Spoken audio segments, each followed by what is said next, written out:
Si hablamos también, porque al final es que viene todo al hilo, si hablamos también en general, ya sabemos los hábitos cuando no entrenamos, pero ¿cuánto debemos entrenar al día, a la semana? ¿Y cuánto descansamos? Hay infinidad de mitos y yo sé que depende mucho de tu tiempo. Una persona que está emprendiendo, que tiene muchos proyectos y no tiene el tiempo suficiente, al final es cuestión de prioridad, como siempre decimos aquí. Puedes sacar aunque sea 20, 30 minutos al día, 3, 4 días a la semana. Pero ¿qué sería lo óptimo? ¿Qué sería lo óptimo de entrenar cuántos días a la semana? Es una buena pregunta y la respuesta no existe. Digamos que sí se podría hacer una diferenciación entre lo que es la resistencia y la fuerza. La resistencia la entendemos como la capacidad de estimular el sistema cardiorrespiratorio, que eso es más sencillo sacarlo de un gimnasio y hacerlo en el día a día con una caminata, con un trabajo físico, con hacerlo recado andando. Entonces, digamos que esa parte, esa pequeña estimulación, jugando un poco con los ritmos de la velocidad de andar, se puede incluso llevar durante una época sin entrenar específicamente lo que es la carrera o que son tipo de actividades donde la intensidad sube. Por otro lado está la fuerza, y la fuerza sí necesariamente significa vencer a una fuerza mecánica o la gravedad misma y trabajar con el propio peso corporal, o vencer una fuerza mecánica levantando una pesa, y eso dependiendo mucho de la persona, el background, su experiencia previa, la edad, etcétera, etcétera, la salud, pero que por lo menos haya un trabajo de 2, 3 veces por semana, una media hora por sesión, sería lo ideal. Es decir, si uno lo piensa es 1 hora y media, 2 horas en una semana, que es algo que ¿cuántos son? 7 por 24, son más de 150 horas en una semana se puede recortar. Y la fuerza, para repetir lo que hemos dicho antes, no es solamente ir al gimnasio, hacer un ejercicio en una máquina solo, sin asistencia. Se puede trabajar ya de hoy en día la fuerza de muchas maneras, desde incluso la propia casa, si uno no quiere salir a un gimnasio, y con un entrenador, por supuesto, es siempre mejor, será más guiado y será con más sentido y lógico, porque se puede hacer de casa con el YouTube puesto. Pero sí es esencial hacerlo, porque todo lo que es nuestra estructura ósea, muscular, el flujo sanguíneo necesita trabajar contra gravedad, necesita entender que hay que vencer alguna resistencia física mecánica para tener a largo plazo una salud mejor, o simplemente mantener el estado de salud bueno. Y me sale otra duda, no sé si la podrías responder también. Yo entiendo que en el CrossFit unís la parte de fuerza con la parte un poco de cardio, ¿no? La persona que no lo haga, como has dicho, unos mínimo 2, 3 días de fuerza, ¿verdad?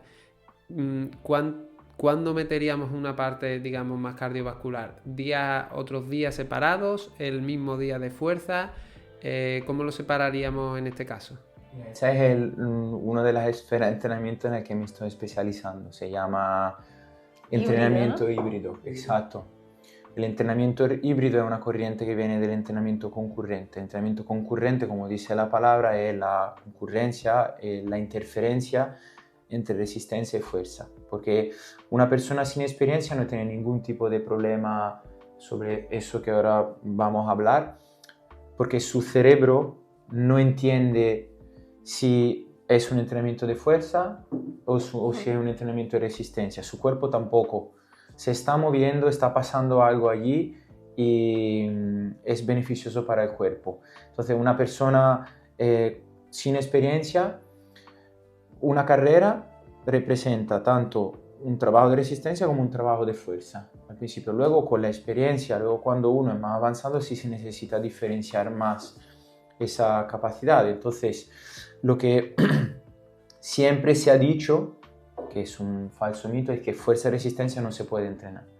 O entrena uno o entrena otro. Si no, vas a desarrollar una de interferencia que merma la otra capacidad. Sobre todo la resistencia te hace perder la ganancia. Siempre se ha dicho. Siempre yo he escuchado eso, sí. Y de hecho los deportistas de fuerza por excelencia, que para la mayoría del público se puede imaginar que son los culturistas o los halterófilos, las personas que hacen deporte de fuerza, nunca o casi nunca hacían un trabajo aeróbico, un trabajo de carrera, sino que la parte aeróbica representaba un paseo, porque con eso ya era suficiente. Pasa que con el CrossFit, que lo dice el propio nombre, que cruzar actividades, sí se ha roto esa barrera, y después se ha desarrollado otra corriente que es el entrenamiento híbrido, donde se hace tanto fuerza como resistencia. ¿Cuándo? Para responder a tu pregunta, Carlos, depende. En principio, si uno no tiene experiencia, va bien todo. Puede hacerlo el mismo día, puede hacerlo un día fuerza, un día resistencia. Luego depende, uno, del objetivo que uno tenga. Porque si tu objetivo es correr una carrera popular, entonces tendrás que priorizar el trabajo de resistencia y reducir el de fuerza. Y dentro de lo que es una semana, y aquí es metodología del entrenamiento la que voy a explicar, siempre hay 1 o 2 días más intensos. Imagina una persona que entrena 5 días para pasar al otro lado, no el nuevo, sino la que entrena 5 días. Tendrá 1 o 2 días donde el esfuerzo será más elevado. Pues esos 2 días tendrán que ser enfocados a la resistencia si tú quieres correr una carrera popular. Si ahora quieres participar a una carrera de obstáculo, o a un deca, o a lo mejor algo que es un poquito más intenso, donde sí hay carrera, pero hay pruebas de fuerza, y si necesita esa prueba, esa explosividad, quizás en la parte de la semana más dura, los días más duros, tendrás que focalizarte más en la fuerza. Entonces, eso depende mucho, y ahí está la magia del entrenamiento. ¿Cuál es tu objetivo primero?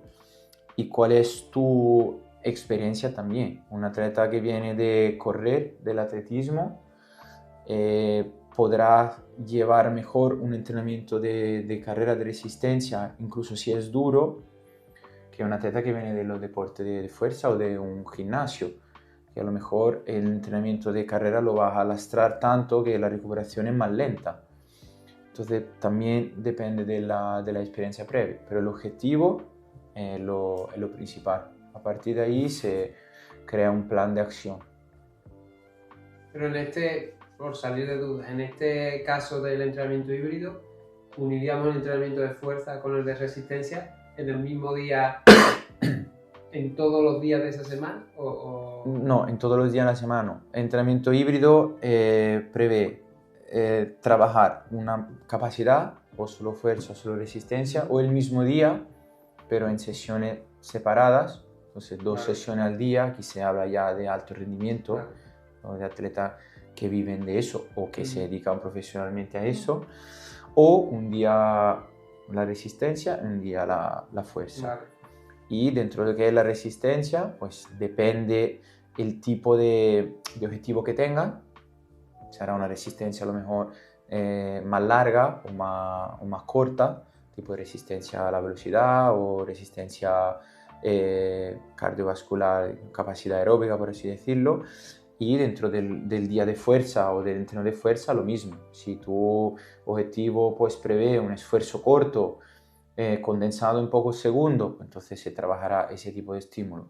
Si tu objetivo prevé un esfuerzo variado, como por ejemplo puede ser un partido de fútbol o un partido de baloncesto, donde hay acciones puntuales, pero o sea, puntuales de fuerza o puntuales de resistencia, pero que se repiten a lo largo de 1 hora o 1 hora y media, pues entonces sí, ahí variaremos, pero no es el mismo, o sea, fuerza y resistencia en la misma sesión. Eso, si uno no tiene una experiencia, va bien también.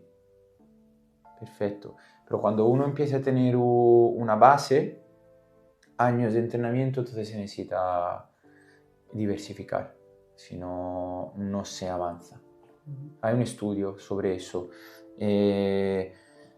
8 semanas de entrenamiento donde se corría por la mañana, se entrenaba la fuerza por la tarde, a régimen brutales, es decir, una una resistencia en una carrera de 10 kilómetros, si no me equivoco, y la fuerza era buscar un esfuerzo máximo todas las veces. Entonces, a nivel nervioso era muy, muy demandante. Y ¿Terminaban el estudio?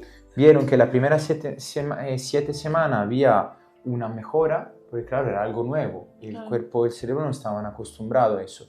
A partir de la 7ª semana sí se caía hacia abajo y la condición física iba a peor.